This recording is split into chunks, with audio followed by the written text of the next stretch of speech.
Welcome to the SP Controls Pixie Plus IR Programming Guide.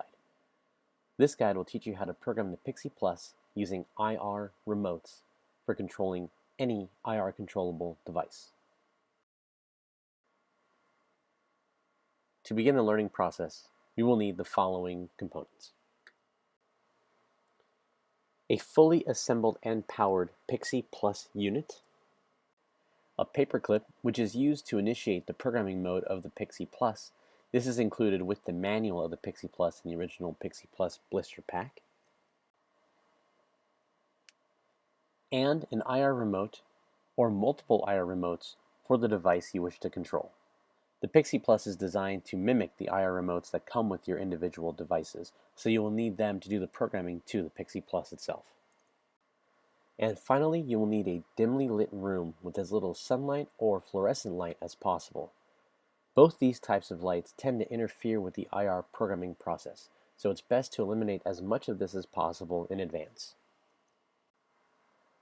When the Pixie Plus is powered, and if this is the first time it is being programmed, you will notice that the labels just above the buttons will appear much brighter compared to the buttons themselves. This notes that the buttons have not yet been programmed fully.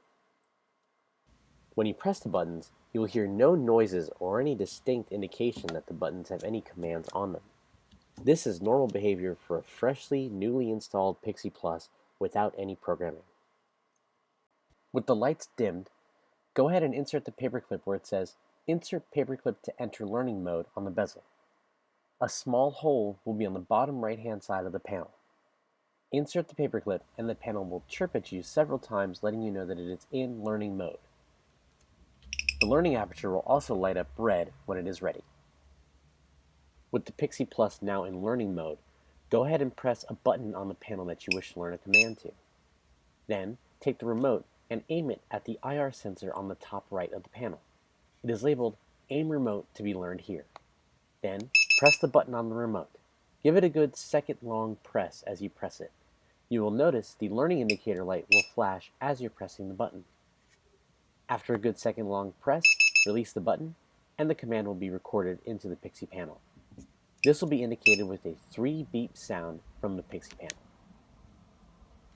Repeat this process again for each button following. When finished, simply remove the paperclip to complete the learning process. With the Pixie Plus fully programmed, you'll notice that the buttons now match the brightness of the labels just above the buttons. This denotes that there is commands on these buttons. Next is to press the buttons and confirm that the commands are on the buttons. Pressing the button will cause an audible beep on the Pixie Plus system. On the IR emitter, you will notice the bus activity light flash red as you press the button. This red flash denotes that IR code is flowing from the Pixie to the IR emitter. In this case, you can be sure that the buttons are definitely programmed on the Pixie and flowing throughout the system. The Pixie Plus is capable of storing up to 4 commands per button in a macro or round-robin fashion. In order to add separate commands to these buttons, insert a paperclip to learn, then quickly tap the button you wish to learn commands on. Tap it multiple times for the number of commands you wish to learn. If you wish to learn 2 commands, tap the button twice. For 3 commands, 3 times, and so on. The Pixie will beep at you the number of times that you wish to learn commands for. Then, learn the commands from the remote as you normally would when programming the Pixie. The 3 long beeps at the end when you've finished learning all of your commands denotes that all commands have been learned into the Pixie, and all commands are now present on the single button you wish to program. When initially programmed, multiple commands learned on the same button will be set in a round-robin fashion. Round-robin simply indicates that pressing the button over and over again will send the next command in the line in the order in which it was learned.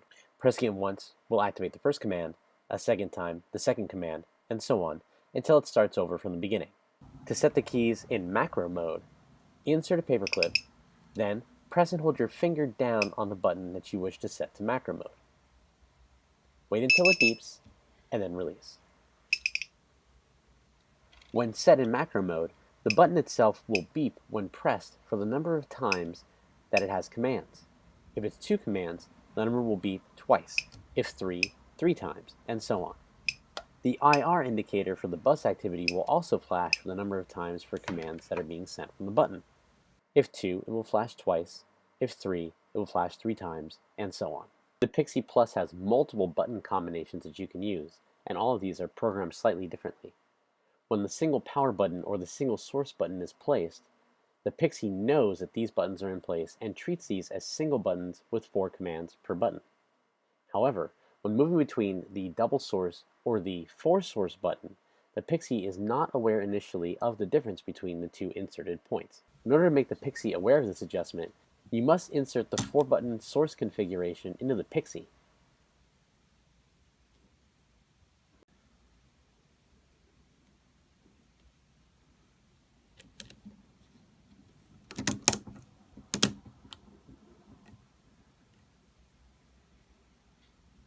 Once inserted, press and hold down one of these buttons. As you're holding it down, insert a paperclip on the right. This will toggle between the 2 and 4-button combination on the Pixie panel. To delete all program commands from the Pixie, simply insert a paperclip in the bottom right-hand corner, then press and hold down 2 buttons from separate sections. Here we're using power on and volume up. Just press and hold them down. The lights will flash, and then eventually the panel will beep at you, letting you know that the commands are completely clear. Just remove the paperclip and you'll be finished. For more information, visit spcontrols.com. Thank you.